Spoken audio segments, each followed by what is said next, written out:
லைஃப்பில் first time வந்து captain நான் பார்க்குறேன். ஸோ அப்படியே பார்த்துட்டு இருக்கும்போது சும்மா சாதாரணமாக அப்படியே இருந்துட்டு இருப்பார். ஸோ நின்றுட்டு இருக்கும்போது என் முன்னாடி ஒரு பிளேட் வந்துச்சு. சின்ன டம்ளரில் இருந்தது. என்னன்னு பார்த்தா ஸோ மோர் அப்படின்னு நினச்சி குடிச்சு பார்த்தா ஹார்லிக்ஸ்.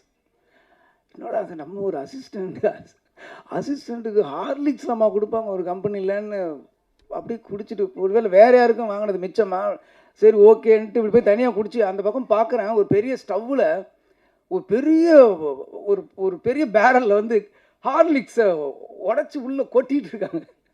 நல்லா ஊரில் ஹார்லிக்ஸ்னால் உடம்பு சரியில்லைன்னா வாங்கி கொடுப்பாங்க. அப்போ தான் அதையும் அப்படியே இந்த பக்கம் திரும்புறதுக்குள்ளே வீட்டில் இருக்கிறவங்க எல்லாரும் அப்படியே வாயில் போட்டு காலி பண்ணாங்க. வந்து ஹார்லிக்ஸ் வந்து ஒரு சினிமா கம்பெனியில் அதுக்கு முன்னாடி நான் கலைமணி சார்கிட்ட ஒரு 10 செட்டுக்கு போயிருக்கேன்.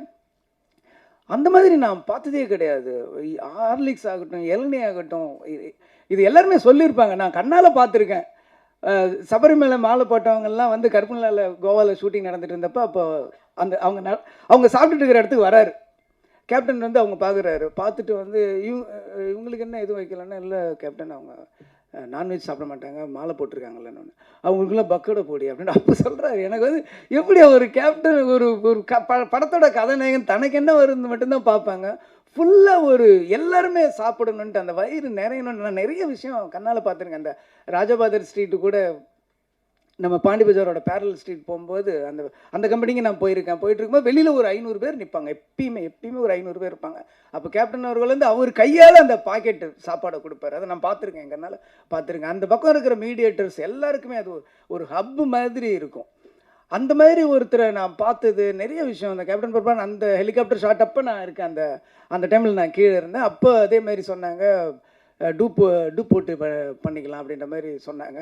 அன்றைக்கி வந்து இவங்க 2 பேருமே வந்திருந்தாங்க, அண்ணியும் வந்திருந்தாங்க. அன்றைக்கி செட்டுக்கு ஒரு அம்பாசடர் காரில் வந்தாங்க, எனக்கு நல்லா ஞாபகம் இருக்குது. அன்றைக்கி அந்த பர்டிகுலர் ஷூட் அப்போ அவங்க இல்லைன்னு நினைக்கிறேன்.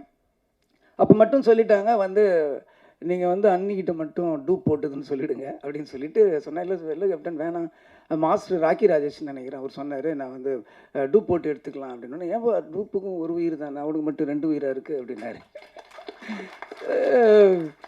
அதெல்லாம் அவ்வளோ பக்கத்தில் இருந்து எந்த மைக்கும் கேமராவும் இல்லாமல் காதால் கேட்கும்போது ஒரு பெரிய மிரட்சி உண்டாயிடுச்சு, ஒரு மரியாதை உண்டாயிடுச்சு. அதுக்கப்புறம் அந்த ஷாட் அவரே பண்ணார். ரொம்ப கஷ்டம், நீங்கள் நினைக்கிற மாதிரி கிடையாது. ஒரு ஹெலிகாப்டர்ன்றது இந்த பக்கம் வெயிட்டு போட்டால் இந்த பக்கம் அதுக்கு தகுந்த மாதிரி வெயிட் போடணும்.